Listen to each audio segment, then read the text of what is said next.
ಟಿಎಂಸಿಯ ಭ್ರಷ್ಟಾಚಾರ, ಗೂಂಡಾಗಿರಿ, ರಕ್ತಪಾತ, ಧರ್ಮ ರಾಜಕಾರಣ, ಓಲೈಕೆಯ ರಾಜಕಾರಣ, ಹಿಂಸಾತ್ಮಕವಾದಂತ ರಾಜಕಾರಣ ಇವ್ಯಾವುದನ್ನು ಕೂಡ ಬಂಗಾಳದ ಜನತೆ ಸಹಿಸಲಾರರು ಅನ್ನುವಂತ ಒಂದು ಟ್ರಂಪ್ ಕಾರ್ಡ್ ಅನ್ನ ಇಟ್ಕೊಂಡು ಸತ್ತವ್ರು ಬಂದು ಮತ ಹಾಕೋದು, ಡಬಲ್ ಎಂಟ್ರಿ. ಇನ್ನು ಮಾಮೂಲಿ ಲಕ್ಷಾಂತರ ಜನ ಈ ರೋಹಿಂಗ್ಯಾಗಳು, ಬಾಂಗ್ಲಾ ನುಸುಳುಕೋರರು ಅವರೆಲ್ಲ ನಮ್ಮ ಸಂಬಂಧಿಕರು, ನಮಗೆ ಅವರು ವೋಟ್ ಹಾಕ್ತಾರೆ. ನಿಮ್ಮದೇ ಟಿಎಂಸಿಯ ನಾಯಕ ಸಂಸದ ಯೂಸುಫ್ ಪಠಾಣ್, ಪ್ರಖ್ಯಾತ ಕ್ರಿಕೆಟಿಗ, ಯಾರು ಸುಟ್ಕೊಂಡು ತಿನ್ಲಿಕ್ಕೂ ಒಂದು ಬಂಗಾಲಿ ಭಾಷೆ ಬರುವುದಿಲ್ಲ, ಅವರಿಗೆ ಶಬ್ದ ಬರುವುದಿಲ್ಲ, ಗುಜರಾತಿನ ಮೂಲದವರು, ಅವರು ಒಳಗಿನವರಾಗುವುದು ಹೇಗೆ?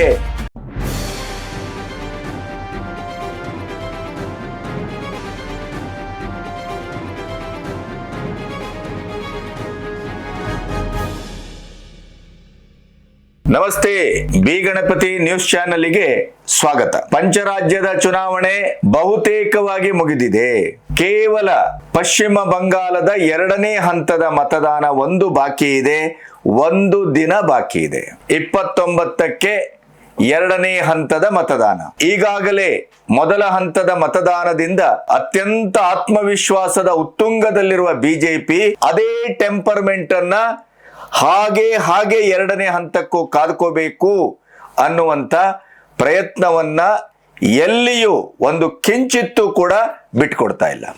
ಇನ್ನು ಟಿಎಂಸಿಯ ಆಪ್ತ ವಲಯ, ಟಿಎಂಸಿಯ ಆಪ್ತರು ಮತ್ತು ಹಿರಿಯ ರಾಜಕೀಯ ವಿಶ್ಲೇಷಕರು ಎಲ್ಲರೂ ಹೇಳುವ ಪ್ರಕಾರ, ಸಟ್ಟಾ ಬಜಾರಿಂದ ಹಿಡಿದು ಬೇರೆ ಬೇರೆ ಸಮೀಕ್ಷೆಗಳು ಕೂಡ ಮೊದಲ ಹಂತದ ಚುನಾವಣೆಯನ್ನ ಗಮನದಲ್ಲಿಟ್ಟು ಬಿಜೆಪಿ ಅತ್ಯಂತ ಬಲಶಾಲಿಯಾಗಿ ಗೆದ್ದು ಬರುವ ಎಲ್ಲ ಲಕ್ಷಣಗಳನ್ನು ಹೇಳ್ತಾ ಇದೆ.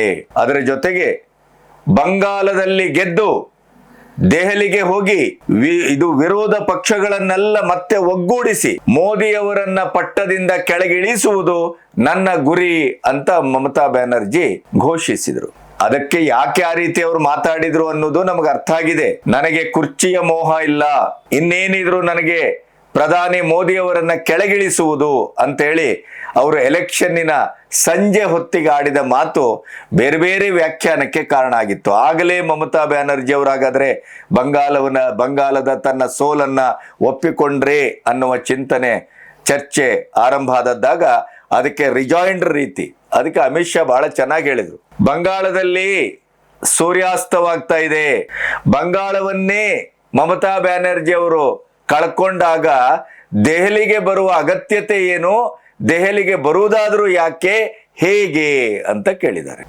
ಅದರ ಜೊತೆ ಯಾವುದೇ ಕಾರಣಕ್ಕೂ ಬಂಗಾಳ ಈ ಸರಿ ಟಿಎಂಸಿಯ ಭ್ರಷ್ಟಾಚಾರ, ಗೂಂಡಾಗಿರಿ, ರಕ್ತಪಾತ, ಧರ್ಮ ರಾಜಕಾರಣ, ಓಲೈಕೆಯ ರಾಜಕಾರಣ, ಹಿಂಸಾತ್ಮಕವಾದಂತ ರಾಜಕಾರಣ ಇವ್ಯಾವುದನ್ನು ಕೂಡ ಬಂಗಾಳದ ಜನತೆ ಸಹಿಸಲಾರರು ಅನ್ನುವಂತ ಒಂದು ಟ್ರಂಪ್ ಕಾರ್ಡ್ ಅನ್ನ ಇಟ್ಕೊಂಡು ಮೋದಿಯವರು ಗುಡುಗುತ್ತಾ ಇದ್ದಾರೆ. ಇದೇ ಆದಿತ್ಯವಾರ ಸಂಜೆ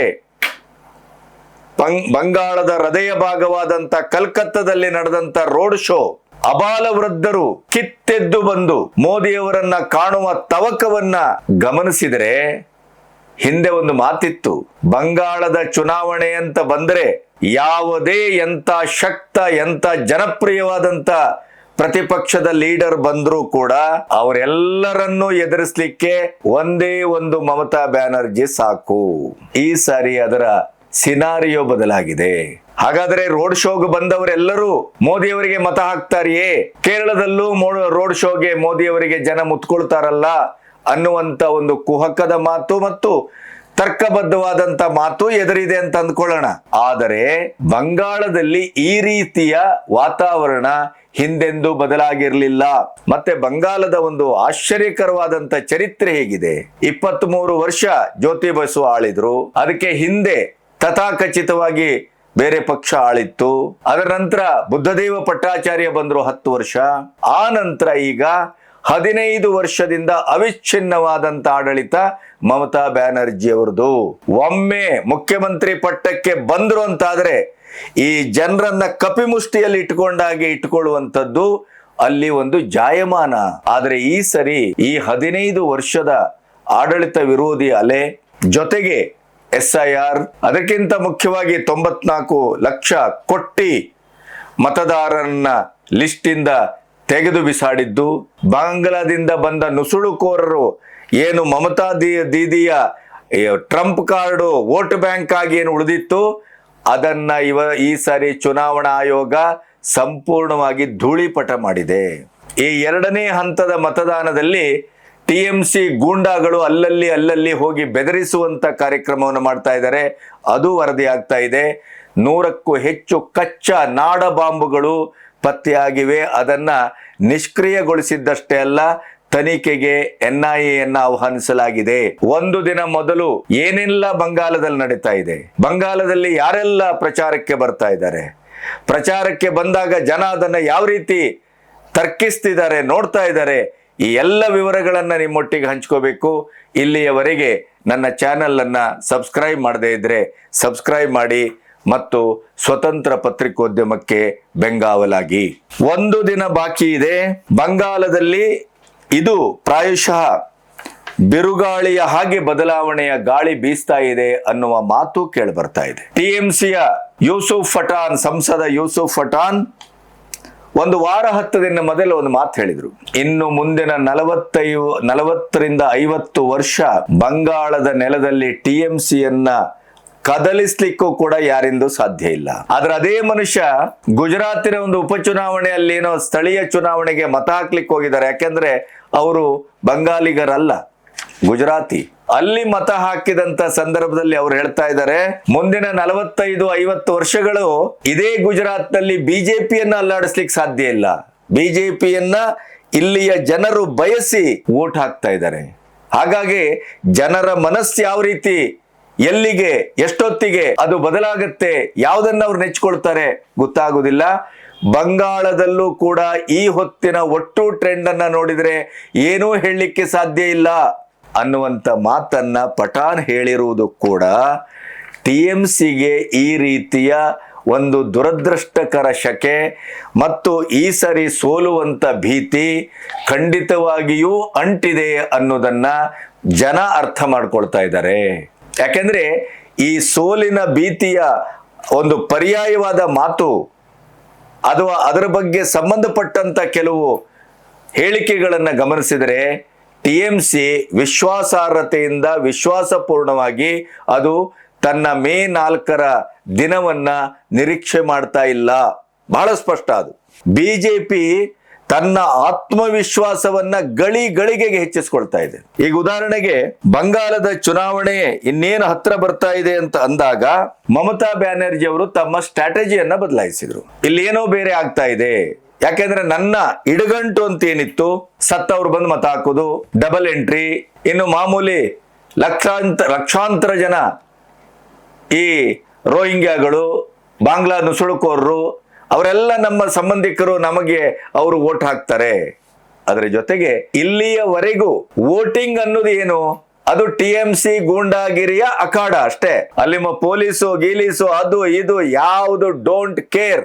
ಆದ್ರೆ ಈ ಸರಿ ಏನಾಯ್ತು, SIR ಮೊದಲ ಆಘಾತ, 175 ಜನ ಅವರ ಆಪ್ತ ಅಧಿಕಾರಿಗಳನ್ನ ತೆಗೆದು ಬಿಸಾಡಿದ್ದು ಎರಡನೇ ಆಘಾತ, 2,40,000 CRP ಯೋಧರು ಬಂದು ಜಂಡ ಊರಿದ್ರಲ್ಲ, ಮನೆ ಮನಸ್ಸಿಗೆ ಬನ್ರಿ ವೋಟ್ ಮಾಡ್ರಿ ನಾವಿದ್ದೇವೆ ಹೆದರಬೇಡಿ ಅಂತ ವಿಶ್ವಾಸ ಕೊಟ್ರಲ್ಲ, ಅದಕ್ಕೆ ಆಲ್ಮೋಸ್ಟ್ 92% ದಾಖಲೆಯ ಮತದಾನ. ಆವಾಗ ದೀದಿ ಏನ್ ಮಾಡಿದ್ರು, ಬಂಗಾಳ ಭಾಷೆ, ಕಲ್ಚರ್, ಅಸ್ಮಿತೆ ಅದನ್ನ ತಂದ್ರು. ಈ ಮೂಲಕ ನಾನು ಸ್ಥಳೀಯವಾಗಿ ಬಂಗಾಲಿಗರ ಎದೆಯಲ್ಲಿ ಒಂದು ಬಂಗಾಳದ ಅಸ್ಮಿತೆಯನ್ನ ಜಾಗೃತಿ ಮಾಡುವ ಮೂಲಕ ನಾನು ಈ ರೀತಿಯ ಒಂದು ಟ್ರಂಪ್ ಕಾರ್ಡ್ ಅನ್ನ ಬಳಸಿದ್ರೆ ಈ ಸರಿ ಗೆಲ್ಲಬಹುದು ಅನ್ನುವಂಥ ಅವರ ವಿಶ್ವಾಸದ ಆ ಬಲೂನಿಗೆ ಸುಧಾಂಶು ತ್ರಿವೇದಿ ಬಂದು ಸಂಪೂರ್ಣವಾಗಿ ಸೂಜಿ ಚುಚ್ಚಿದ್ರು. ಎರಡನೇ ಹಂತದ ಮತದಾನಕ್ಕೆ ಅವರೊಂದು ಭರ್ಜರಿ ಪ್ರೆಸ್ ಮೀಟ್ ಮಾಡಿದ್ರು. ಅವರು ಹೇಳಿದ್ರು, ಇದು ಗಂಟಲ ಮೇಲಿನ ಮಾತು, ಈ ಅಸ್ಮಿತೆ, ಸಂಸ್ಕೃತಿ, ಭಾಷೆ ಬಂಗಾಳಿಗರಿಗೆ ಇದು ಕೇವಲ ದೀದಿಯ ಮಾತು ಅಷ್ಟೇ ಹೊರತು ಕೃತಿಯಲ್ಲ, ವಾಸ್ತವ ಅಲ್ಲ. ಅದಕ್ಕೆ ಅವರು ಉದಾಹರಣೆ ಕೊಟ್ರು. ಈ ರೀತಿಯ ಒಂದು ಬಂಗಾಳದ ಮೇಲೆ, ಅಲ್ಲಿ ಅಸ್ಮಿತೆ, ಭಾಷೆ, ಸಂಸ್ಕೃತಿ, ಸಂಪ್ರದಾಯದ ಮೇಲೆ ಅಷ್ಟು ಆಸಕ್ತಿ ಅಂತಿದ್ದಿದ್ರೆ ಇವರ ಪ್ರಣಾಳಿಕೆ ಬಂಗಾಳದಲ್ಲಿಲ್ಲ ಯಾಕೆ, ಬಂಗಾಳಿ ಭಾಷೆಯಲ್ಲಿಲ್ಲ ಯಾಕೆ? ಮೂಲಭೂತವಾದ ಪ್ರಶ್ನೆಯನ್ನ ಕೇಳಿದ್ರು. ಇಸ್ತೆಹಾರ್ ಅನ್ನುವಂತ ಹೆಸರಿನಲ್ಲಿ ಪ್ರಣಾಳಿಕೆಯನ್ನ ಯಾಕೆ ಮಾಡಿದ್ರು? ಇದು ಬಂಗಾಳದ ಭಾಷೆ ಅಲ್ಲ, ಶಬ್ದ ಅಲ್ಲ, ಇದು ಓಲೈಕೆಯ ಶಬ್ದ. ಯಾವ ಸಮುದಾಯವನ್ನ ಓಲೈಕೆ ಮಾಡೋದ್ರಲ್ಲೇ ತನ್ನ ಜೀವನ ಪೂರ್ತಿ ಕಳೆದ್ರೋ ಆ ಓಲೈಕೆ ಸಂಸ್ಕೃತಿಯ ಪ್ರಾತಿನಿಧಿಕವಾದಂತ ಪ್ರಣಾಳಿಕೆ ಇದು ಅಂತ ಅವರು ಜಡದ ಆ ಒಂದು ಹೊಡೆತಕ್ಕೆ ತತ್ತರಿಸಿ ಹೋದ್ರು ದೀದಿ. ಜನ ಮರಳಲ್ಲ. ಜನ ಇವತ್ತು ನೀವು ಅವರ ಒಂದು ಯಾವುದೇ ರಾಜಕಾರಣಿಯ ಡೋಂಗಿತನವನ್ನಾಗ್ಲಿ, ಯಾವುದೋ ರೀತಿಯ ಕಣ್ಣಿಗೆ ಒಂದು ಎಣ್ಣೆ ಹಾಕುವ, ಎರಚುವ, ಕಣ್ಕಟ್ಟುವ ವಿದ್ಯೆಯನ್ನ ಮಾಡಿದ್ರೆ ಇವತ್ತು ಜನ ನಂಬುದಿಲ್ಲ ಅನ್ನೋದಕ್ಕೆ ಈ ಘಟನೆ ಬಹಳ ದೊಡ್ಡ ಸಾಕ್ಷಿ. ಈಗ ಅದು ಬಹಳ ಚರ್ಚೆಯಲ್ಲಿದೆ. ಹೌದು, ನೀವು ಇಷ್ಟೆಲ್ಲ ಮಾತಾಡ್ತೀರಿ, ಹಾಗಾದ್ರೆ ಯಾಕೆ ಬಂಗಾಳದ ಭಾಷೆಯಲ್ಲಿ ಪ್ರಣಾಳಿಕೆ ಮಾಡಿಲ್ಲ? ಬಹಳ ದೊಡ್ಡ ಪ್ರಶ್ನೆ. ಅದರ ಜೊತೆಗೆ ಇನ್ನೊಂದು ಟ್ರಂಪ್ ಕಾರ್ಡ್ ಅನ್ನ ಯೂಸ್ ಮಾಡ್ತಾರೆ ದೀದಿ. ಏನು ನೋಡಿ, ಬಂಗಾಳದಲ್ಲಿ ಚುನಾವಣೆಯ ಸಂದರ್ಭದಲ್ಲಿ ಬಿಜೆಪಿಯವರು ಯಾರ್ಯಾರೋ ಎಲ್ಲೆಲ್ಲಿಂದ ಹೊರಗಿನವ್ರು ಬರ್ತಾರೆ ಅವರನ್ನೆಲ್ಲ ಎಕ್ಸೆಪ್ಟ್ ಮಾಡಬೇಡಿ, ಅವರು ನಮ್ಮವರಲ್ಲ, ಹೊರಗಿನವರು ಬಂದು ಬಂಗಾಳವನ್ನು ಆಳ್ಲಿಕ್ಕೆ ನಾನು ಬಿಡುವುದಿಲ್ಲ, ನಮ್ಮ ಜನ ಬಿಡ್ಕೊಡುದು ಅಂತ ಏನು ದೊಡ್ಡದಾಗಿ ಬಾಣ ಬಿಟ್ರಲ್ಲ, ಅದಕ್ಕೂ ಸುಧಾಂಶು ಕೇಳುತ್ತಾರೆ, ಯೂಸುಫ್ ಪಠಾಣ್ ಯಾರು? ನಿಮ್ಮದೇ ಟಿಎಂಸಿಯ ನಾಯಕ ಸಂಸದ ಯೂಸುಫ್ ಪಠಾಣ್ ಪ್ರಖ್ಯಾತ ಕ್ರಿಕೆಟಿಗ ಯಾರು? ಸುಟ್ಕೊಂಡು ತಿನ್ಲಿಕ್ಕೂ ಒಂದು ಬಂಗಾಲಿ ಭಾಷೆ ಬರೋದಿಲ್ಲ, ಅವರಿಗೆ ಶಬ್ದ ಬರೋದಿಲ್ಲ. ಗುಜರಾತಿನ ಮೂಲದವರು, ಅವರು ಒಳಗಿನವರಾಗುವುದು ಹೇಗೆ? ಬಾಕಿಯವರೆಲ್ಲ ಹೊರಗಿನವರು ಅಂತ ನೀವು ಬಿಂಬಿಸ್ಲಿಕ್ಕೆ ಹೊರಟಿದ್ದೀರಲ್ಲ. ನಿಮ್ಮ ಟಿಎಂಸಿಯ ಸಂಸದ ಯೂಸುಫ್ ಪಠಾಣ್ ಯಾರು? ಈ ಪ್ರಶ್ನೆಯನ್ನ ಕೇಳುವ ಮೂಲಕ ಸುಧಾಂಶು ತ್ರಿವೇದಿ ಕೊಟ್ಟಂತ ತಿರುಗೇಟಿದೆಯಲ್ಲ, ಅದಕ್ಕೆ ಮಮತಾ ಬ್ಯಾನರ್ಜಿಯವರ ತಲೆ ತರಗೆಲೆ ತರ ತಿರುಗ್ತಾ ಇದೆ. ಈ ಸಾರಿ ಅವ್ರಿಗೆ ಏನೋ ಎಡಮಗ್ಲಲ್ಲಿ ಇದ್ದಂಗೆ ಕಾಣುತ್ತೆ, ಏನೋ ಶನಿ ದಶೆ ಒಕ್ಕರಿಸಿದೆ. ಯಾಕೆಂದ್ರೆ ಪ್ರತಿಯೊಂದು ಕೂಡ ತಿರುಗುಬಾಣ ಆಗ್ತಾ ಇದೆ. ಯೂಸುಫ್ ಪಠಾಣ್ ಕೂಡ 2-3 ವಾರದ ಹಿಂದೆ ಏನು 40-50 ವರ್ಷ ಇನ್ನು ಟಿಎಂಸಿದೆ ಕಾರ್ಯಭಾರ ಅಂತ ಹೇಳಿದವರು ಈಗ ಅವರ ಪ್ಲೇಟ್ ಅನ್ನ ಬದಲಾಯಿಸಿದ್ದಾರೆ. ಟರ್ನು. ಜನ ಬಯಸ್ತಾರೆ, ಜನ ಏನ್ ಬಯಸ್ತಾರೆ ಅಂತ ಗೊತ್ತಿಲ್ಲ, ಜನ ಏನನ್ನೂ ಬಯಸಬಹುದು. ನೋಡಿ, ಗುಜರಾತ್ ಅಲ್ಲಿ ಈಗ 40-50 ವರ್ಷ ಬಿಜೆಪಿಯನ್ನು ಅಲ್ಲಾಡಿಸ್ಲಿಕ್ಕೆ ಆಗುದಿಲ್ಲ. ಅದು ಜನರ ಮನೋಭಾವ, ಜನರ ಆಯ್ಕೆ. ಇಲ್ಲೂ ಅದು ಆಗ್ಬಿಡ್ತದೋ ಏನೋ ಗೊತ್ತಿಲ್ಲ, ಏನೂ ಆಗಬಹುದು ಈ ಸರಿ ಅನ್ನುವಂಥ ಮಾತು ಈಗ ಅದು ಬಹಳ ದೊಡ್ಡ ಚರ್ಚೆಗೆ ಕಾರಣವಾಗಿದೆ. ಹಾಗಾದ್ರೆ ಟಿಎಂಸಿಯ ಆತ್ಮವಿಶ್ವಾಸ ಯಾವ ತಳ ಹಿಡಿದಿದೆ, ಯಾವ ಮಟ್ಟದಲ್ಲಿ ಕುಸಿದಿದೆ ಅನ್ನೋದಕ್ಕೆ ಯೂಸುಫ್ ಪಠಾಣ್ ಅಂತವರ 10 ಜನ ಮಾತಾಡಿದ್ದು ಈಗ ದಾಖಲಾಗ್ತಾ ಹೋಗ್ತಾ ಇದೆ. 2ನೇ ಹಂತದ ಮತದಾನಕ್ಕೆ ಅದು ಹೆಚ್ಚು ಪರಿಣಾಮಕಾರಿಯಾಗಿ, ಮತದಾನಕ್ಕೆ ಪೂರಕವಾಗಿ, ಬಿಜೆಪಿಗೆ ಪ್ರೇರಕವಾಗಿ ಅದು ಕೆಲಸ ಮಾಡುವ ಸಾಧ್ಯತೆ ಇದೆ ಅನ್ನೋದನ್ನ ರಾಜಕೀಯ ತಜ್ಞರು ಚರ್ಚೆ ಮಾಡ್ತಾ ಇದ್ದಾರೆ.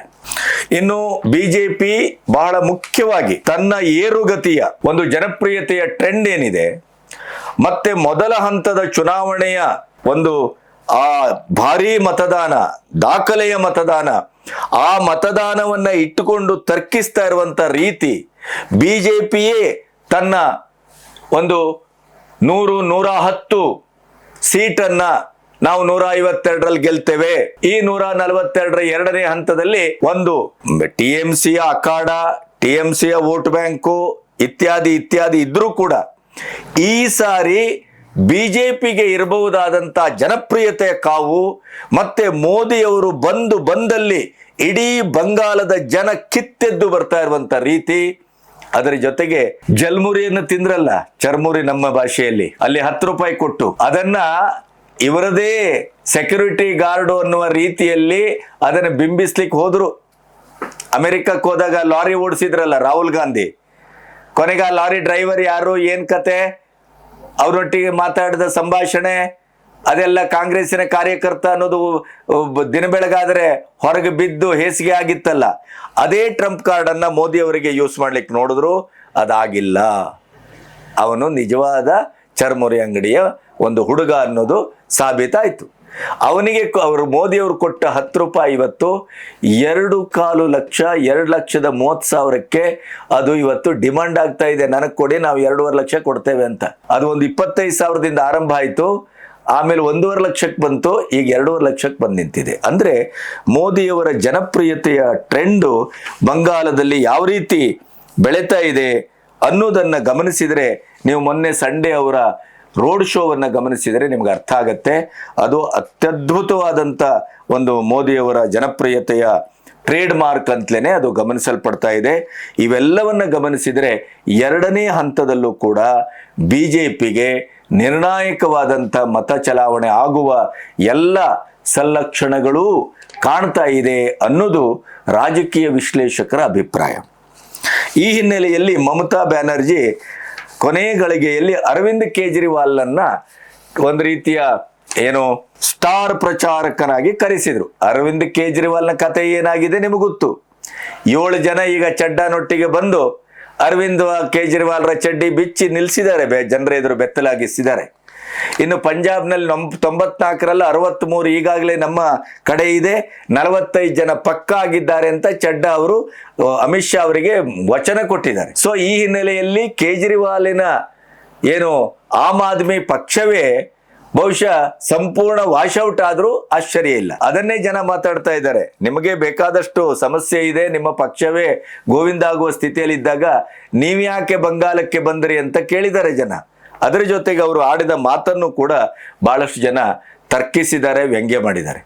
ಮಮತಾ ಬ್ಯಾನರ್ಜಿ ಅವರು ಕುಳ್ಳರಿರಬಹುದು, ಅವರು ನಿಂತರೆ ನನ್ನ ಭುಜಕ್ಕೆ ಬರಬಹುದು ಅಂತ ಒಂದು ಶಾರೀರಿಕ ಒಂದು ಸ್ಥಿತಿಯ ಮಮತಾ ಬ್ಯಾನರ್ಜಿ ಅವರು ಗರ್ಜಿಸಿದ್ರೆ, ಮಾತಾಡಿದ್ರೆ ಮೋದಿಯವರೇ ಹೆದರು ಹೋಗ್ತಾರೆ. ಮೋದಿಯವರನ್ನೇ ಹೆದರಿಸಲಿಕ್ಕೆ ಮಮತಾ ಬ್ಯಾನರ್ಜಿ ಒಬ್ಬರು ಸಾಕು ಅಂತ ಭಾಷಣ ಮಾಡಿದ್ರು. ಅದಕ್ಕೆ ಜನ ಪ್ರತಿಕ್ರಿಯಿಸಿದ್ದಾರೆ, ಮೋದಿಯವರನ್ನ ಹೆದರಿಸಲಿಕ್ಕೆ ಮಮತಾ ಬ್ಯಾನರ್ಜಿ ಅವರು ಇಲ್ಲೇ ಇರುವಾಗ ನೀವ್ಯಾಕೆ ಬಂದ್ರಿ ಖರ್ಚು ಮಾಡ್ಕೊಂಡು ಅಂತ. ಆಮೇಲೆ ಇನ್ನೊಂದು ಮಾತು ಕೇಳ್ತಾರೆ ಅವರು, ಇಡೀದಾದಂತ ಆರ್ಮಿಯನ್ನ ಬಂಗಾಳಕ್ಕೆ ನುಗ್ಗಿಸಲಾಗಿದೆ, ಬಂಗಾಲದಲ್ಲಿ ಇರುವವರೆಲ್ಲ ಭಯೋತ್ಪಾದಕರ. ಹಾಗಾದ್ರೆ ನೋಡಿ, ಆರ್ಮಿ ಅಂತಂದಾಗ ಆರ್ಮಿಯಿಂದ ಕ್ರಿಮಿನಲ್ಗಳಿಗೆ ಭಯಾನಕ ದುಸ್ವಪ್ನ. ಎಲ್ಲೇ ಆರ್ಮಿ ಎಂಟ್ರಿ ಆದ್ರೂ ಯಾರಿಗೆ ಭಯ? ನಿಮ್ಮಂತವ್ರು ಭಯ ಇಲ್ಲ. ಯಾರು ಕ್ರಿಮಿನಲ್ಸ್ಗಳು, ಸಮಾಜ ವಿರೋಧಿಗಳು, ವಿಧ್ವಂಸಕರು, ಅವರಿಗೆ ಭಯ. ಅದನ್ನೇ ಜನ ಕೇಳಿದ್ದಾರೆ. ಬಂಗಾಲದಲ್ಲಿ ಆರ್ಮಿ ನುಗ್ಗಿಸಿದ್ರೆ ನಿಮಗೆ ಭಯ ಆಗತ್ತೆ ಅಂತ ಆದ್ರೆ ನೀವ್ ಯಾರು ಹಾಗಾದ್ರೆ ಅಂತ ಕೇಜ್ರಿವಾಲ್ಗೆ ಕೇಳಿದ್ದಾರೆ. ಈ ರೀತಿಯ ಅಂದ್ರೆ ಮಮತಾ ಬ್ಯಾನರ್ಜಿ ಅವರು ಯಾವುದೆಲ್ಲ ಟ್ರಂಪ್ ಕಾರ್ಡು ಅಂತ ತರ್ತಾರೋ ಅವೆಲ್ಲವೂ ಈ ಸರಿ ಫೇಲಿಯರ್ ಆಗ್ತಾ ಇದೆ. ನೀವು ಇದನ್ನ ನೋಟ್ ಮಾಡಬೇಕು. ಇಲ್ಲಿವರೆಗೆ ಮಮತಾ ಬ್ಯಾನರ್ಜಿ ಅವರ ಇಡೀ ಒಂದು ಕಾರ್ಯಭಾರ ಹೇಗಿತ್ತು, ಚುನಾವಣೆಯನ್ನ ಎದುರಿಸುವ ರೀತಿ ಹೇಗಿತ್ತು ಅಂತಂದ್ರೆ ಆನೆ ನಡೆದದ್ದೇ ದಾರೆ, ಅವರು ಮಾಡಿದ್ದೇ ಪ್ರಚಾರ. ಕೊನೆಗೆ ಬಿದ್ದ ಓಟುಗಳೆಲ್ಲ ಅದು ಬಿದ್ದದ್ದಲ್ಲ, ಹಾಕಿದ್ದಲ್ಲ, ಒತ್ತುದು TMC ಗೂಂಡಗಳು. ಇವೆಲ್ಲವೂ ಈಗ ಬೇಕಾದಷ್ಟು ಸಾಕ್ಷ್ಯದ ವಿಡಿಯೋಗಳು ನೀವು ನೋಡ್ತಾ ಇದ್ದೀರಿ. ಮೊನ್ನೆನೂ ಆ ರೀತಿ ಪ್ರಯತ್ನ ಆಯ್ತು. ಬೂತ್ ಕ್ಯಾಪ್ಚರ್ ಮಾಡ್ಲಿಕ್ಕೆ ಹೋದ್ರು, ಆಮೇಲೆ AVM ಮಷಿನ್ ಅನ್ನು ಎಲ್ಲಿ ಇಡ್ತಾರೋ ಅಲ್ಲಿಗೂ ಇವರ TMC ಗೂಂಡಾಗಳು ಹೋಗಿ ಕೊನೆ ಸಿಕ್ಕಾಕೊಂಡು ಬಿದ್ದು ಒದ್ದು ಓಡಿಸ್ಕೊಂಡು ಬಂದದ್ದನ್ನು ಗಮನಿಸಿದ್ದೀರಿ. ಈ ಎಲ್ಲ ಪ್ರಯತ್ನಗಳು. ಆದ್ರೆ ಈ ಸಾರಿ ಅಂತ ಯಾವ ಘಟನೆಯೂ ಆಗ್ಲಿಕ್ಕೆ ಚುನಾವಣಾ ಆಯೋಗ ಬಿಟ್ಟಿಲ್ಲ. ಅದಕ್ಕಾಗಿ ಈ ಸರಿ ಇಡೀ ಟ್ರೆಂಡ್ ಬದಲಾಗ್ತಾ ಇದೆ, ಉಸಿರುಗಡ್ತಾ ಇದೆ. ನಿಂತ ನೆಲವೇ ಮಮತಾ ಬ್ಯಾನರ್ಜಿ ಅವರಿಗೆ ಕುಸಿತಾ ಇದೆ. ಇದರ ಮಧ್ಯೆ ಇನ್ನೊಂದು ವ್ಯಂಗ್ಯ ನೋಡಿ. ಈ ರಾಜೀವ್ ಸರ್ದೇಸಾಯಿ ನಿಮ್ಗೆ ಗೊತ್ತು, ಇವರು ಕಾಂಗ್ರೆಸ್ ಪತ್ರಕರ್ತರು. ಅಂತ ಒಂದು ಈ ಕಾಂಗ್ರೆಸ್ಸಿನ ಎಂಜಲ ನೆಕ್ಕುವಂತ ಪತ್ರಕರ್ತರ ಒಂದು ದೊಡ್ಡ ಗಣನವೇ ಇದೆ ದೆಹಲಿಯಲ್ಲಿ. ಇವರು ಅಮೆರಿಕಕ್ಕೆ ಹೋಗಿ ಮೋದಿ ಅವರ ವಿರುದ್ಧ ಮಾತಾಡಿ ಹೊಡೆಸ್ಕೊಂಡು ಬಂದದ್ದೆಲ್ಲ ಹಳೆ ಕತೆ. ಇದು ಅವರ ಪತ್ನಿ ಸಾಗರಿಕಾ ಘೋಷ್ TMC ನಾಯಕಿ. ಇವರು ಬಂದು ಭಾಷಣ ಮಾಡಿದ್ದಾರೆ. ಬಿಜೆಪಿಯನ್ನ ನಂಬೇಡಿ, ಬಿಜೆಪಿ ಎಲ್ಲಾ ರಾಜ್ಯಗಳಲ್ಲೂ ಹಣ ಕೊಡ್ತೇವೆ, ದುಡ್ಡು ಕೊಡ್ತೇವೆ ಅಂತೇಳಿ ಸುಳ್ಳು ಹೇಳಿದೆ. ಈಗ ಅದು ದೊಡ್ಡದಾದಂತ ಅವರನ್ನ ವೈರಲ್ ಮಾಡ್ತಾ ಇದ್ದಾರೆ ಸೋಷಿಯಲ್ ಮೀಡಿಯಾದಲ್ಲಿ. ಒಂದೇ ಒಂದು ಸಾಕ್ಷ್ಯವನ್ನ ಕೊಡಿ. ಬಿಜೆಪಿ ಆಗ್ಬೋದು, ಮೋದಿ ಅವರಾಗ್ಬೋದು, ಮಹಿಳೆಯರಿಗೋ ಅಥವಾ ಕೃಷಿಕರಿಗೋ ಯಾರ್ಯಾರಿಗೆ ಹಣ ಕೊಡ್ತೇವೆ ಅಂತ ಆಶ್ವಾಸನೆ ಕೊಟ್ಟಿದ್ರು ಮೋದಿ ಗ್ಯಾರಂಟಿ, ಅದು ಸಂಪೂರ್ಣ ಯಶಸ್ವಿ ಆಗಿದೆ, ಕಾರ್ಯರೂಪದಲ್ಲಿದೆ. ನಾವು ಕೊಡ್ತೇವೆ ಸಾಕ್ಷಿನ, ನೀವು ಎಲ್ಲೂ ಕೊಟ್ಟಿಲ್ಲ ಅನ್ನೋದಕ್ಕೆ ಸಾಕ್ಷಿ ಕೊಡಿ. ಹಾಗಾಗಿ ಸಾಗರಿಕಾ ಘೋಷ್ ಅವರ ಮಾತು ಟುಸ್ಪಟಾಕಿ ಆದದ್ದಷ್ಟೇ ಅಲ್ಲ, ತಿರುಮಂತ್ರ ಆಗಿದೆ, ರಿಬೌನ್ಸ್ ಆಗಿದೆ. ಅವರು ಆಡಿದ ಮಾತನ್ನೇ ಅವರಿಗೆ ತಿರುಗಿಸ್ಕೊಡ್ತಾ ಇದ್ದಾರೆ ಬಂಗಾಲದ ಜನ. ಅದರಲ್ಲೂ ಜಂಜಿಗಳು, ಯುವಕರು, ಯುವ ಸಮುದಾಯ, ಇದು ಬಹಳ ಅದ್ಭುತವಾಗಿದೆ. ಅದರ ಜೊತೆಗೆ ಬಂಗಾಲದಲ್ಲಿ ಕೊನೆಯ ಹಂತದ ಒಂದು ದಿನ ಬಾಕಿ ಇರುವಾಗ 100ಕ್ಕೂ ಹೆಚ್ಚು ನಾಡ ಬಾಂಬ್ಗಳು ಪತ್ತೆಯಾಗಿವೆ. ಅದನ್ನೆಲ್ಲ ನಿಷ್ಕ್ರಿಯಗೊಳಿಸಲಾಗಿದೆ. NIAಗೆ ತನಿಖೆಗೆ ಒಪ್ಪಿಸಲಾಗಿದೆ. ಒಂದು. ಎರಡನೇದು, ಅಲ್ಲಲ್ಲಿ ಈ ಕಾರಣಕ್ಕಾಗಿ ಎಲೆಕ್ಷನ್ ಕಮಿಷನ್ನು ಬೂತ್ಗಳಿಗೆ, ಪ್ರತಿ ಬೂತ್ಗಳಿಗೂ ಅಲರ್ಟ್ ಮೆಸೇಜ್ ಅನ್ನ ಕಳಿಸಿದೆ. ಮತ್ತೆ ಸ್ಥಳೀಯ ಅಧಿಕಾರಿಗಳಿಗೆ ನಿಮ್ಮ ಅಧಿಕಾರದ ವ್ಯಾಪ್ತಿಯಲ್ಲಿ ಬರುವಂತ ಯಾವುದೇ ಬೂತ್ ಅಲ್ಲಿ ಏನೇ ಈ ತರದ ಪ್ರಕರಣ ಆದ್ರೂ ಅದಕ್ಕೆ ನೀವೇ ಕಾರಣ, ನಿಮ್ಮ ಮೇಲೆ ಕಠಿಣವಾದಂತ ಕ್ರಮ ತೆಗೆದುಕೊಳ್ತೇವೆ. ಇದು ಬಹಳ ಬ್ಯೂಟಿಫುಲ್ ಆದದ್ದು. ಹಾಗಾಗಿ ಈ ರೀತಿಯ ಈ ಸರಿ ಎಲೆಕ್ಷನ್ ಕಮಿಷನ್ ಇಡುವಂತ ಪ್ರತಿಯೊಂದು ಹೆಜ್ಜೆಯೂ ಕೂಡ ಬಹಳ ಅಭೂತಪೂರ್ವವಾದದ್ದು, ಬಹಳ ಖಡಕ್ಕಾದದ್ದು, ನಿರಕ್ಕಾದದ್ದು. ಹಾಗಾಗಿ ಬಿಜೆಪಿಯ ಆತ್ಮವಿಶ್ವಾಸ ಗಗನಚುಂಬಿಯಾಗಿದೆ. TMC ಹಲವು 10-100 ಸಮಸ್ಯೆಗಳನ್ನು ಎದುರಿಸ್ತಾ ಇದೆ. ಸೋಲಿನ ಝಳದಲ್ಲಿ ಈಗಾಗಲೇ ಅದು ತನ್ನ ಸೋಲನ್ನು ಒಪ್ಕೊಂಡಿದೆಯೋ ಅನ್ನುವ ರೀತಿಯಲ್ಲಿ ಕಾಣಿಸ್ತಾ ಇದೆ. ನಮ್ಮ ರಾಹುಲ್ ಗಾಂಧಿ ಸಾಹೇಬರಂತೂ ಈಗಾಗಲೇ ಬಂಗಾಲದಲ್ಲಿ BJP ಅಧಿಕಾರಕ್ಕೆ ಆಗೋಗಿದೆ ಅನ್ನುವ ರೀತಿಯಲ್ಲಿ ಅವರು ವಿಡಿಯೋವನ್ನು ಮಾಡಿದ್ದಾರೆ. ಇಂಥ ಎಲ್ಲ ಬೆಳವಣಿಗೆಗಳ ಮಧ್ಯೆ ನಾಳೆ ಕೊನೆಯ ಹಂತದ ಮತದಾನ ಮೇ 4ಕ್ಕೆ ಪಂಚರಾಜ್ಯದ ಚುನಾವಣೆಯ ಎಲ್ಲ ಒಂದು ಫಲಿತಾಂಶ ಬರುತ್ತೆ. ಆ ದಿನ ನಮ್ಮ ಎಲ್ಲ ಈ ಸಮೀಕ್ಷೆಗಳು ಏನೇನು ನಾವು ಮಾತಾಡಿದ್ದೇವೋ ಅದರ ಎಲ್ಲದರ ಫಲಿತಾಂಶವು ಅವತ್ತೇ ನಾವು ನೋಡಬೇಕು. ಏನು ಈ ಸಮೀಕ್ಷೆಗಳು, ಈ ನಿರೀಕ್ಷೆಗಳು, ಈ ಪ್ರೆಡಿಕ್ಷನ್ಗಳು ಎಷ್ಟು ಮಟ್ಟಿಗೆ ಸತ್ಯ ಅನ್ನೋದು ಮೇ 4ಕ್ಕೆ ಅರ್ಥ ಆಗತ್ತೆ. ನಾಳೆಯ ಮತದಾನದ ಬಗ್ಗೆ ಬಹಳ ಕುತೂಹಲ. ಯಾಕೆ ಅಂತಂದ್ರೆ ಮೊದಲ ಮತದಾನ ಬಂಗಾಲದ ಚರಿತ್ರೆಯಲ್ಲೇ ಅತ್ಯಂತ ಶಾಂತಿಯುತವಾಗಿ ನಡೆದಿದೆ. ಅದೇ TMC ಅವರಿಗೆ ಬಹಳ ದೊಡ್ಡ ದುಃಖ, ಬೇಜಾರು. ಆದ್ರಿಂದಲೇ TMC ಗೂಂಡಾಗಳು ಈಗ ಅಲ್ಲಲ್ಲಿ ಹೆದರಿಸುವ, ಬೆದರಿಸುವ, ಮಹಿಳೆಯರೆಲ್ಲ ಬಂದು ಪಬ್ಲಿಕ್ ಅಲ್ಲಿ ಪ್ರೆಸ್ನವ್ರ ಎದುರು, ಮಾಧ್ಯಮದ ಎದುರು ಹೇಳ್ತಾ ಇದ್ದಾರೆ, ನಮ್ಮಲ್ಲಿಗೆ ಬಂದರು, ಈ ಥರ ಬೆದರಿಕೆ ಹಾಕಿದ್ರು ಅಂತ. ಅದನ್ನೆಲ್ಲ ಎಲೆಕ್ಷನ್ ಕಮಿಷನ್ನು ಮತ್ತು ಎಲ್ಲ ಸೆಕ್ಯೂರಿಟಿ ವ್ಯವಸ್ಥೆ ಅದನ್ನು ನೋಡ್ಕೊಳ್ತಾ ಇದೆ. ನಾಡ ಬಾಂಬುಗಳು ಅದನ್ನು ಹಲವಾರು ಪತ್ತೆಯಾಗಿವೆ, ಅದನ್ನೆಲ್ಲ ನಿಷ್ಕ್ರಿಯಗೊಳಿಸಲಾಗಿದೆ. ಅಂತೂ ಎರಡನೇ ಹಂತದಲ್ಲಿ ಒಂದಿಷ್ಟು ಧೂಳು ಹಾರಿಸ್ಬೇಕು, ಬಾಂಬ್ ಹಾಕಬೇಕು, ಒಂದಿಷ್ಟು ಗಲಾಟೆ ಮಾಡಬೇಕು, ಒಂದಿಷ್ಟು ಇನ್ನೇನೋ ಮಾಡಬೇಕು ಅಂತ ಕಾದ ಹಾಗೆ ಕಾಣುತ್ತೆ. ಆದರೆ ಅದು ಈ ಸಾರಿ ಅಸಾಧ್ಯವಾದ ಮಾತು. ನಮಸ್ತೆ.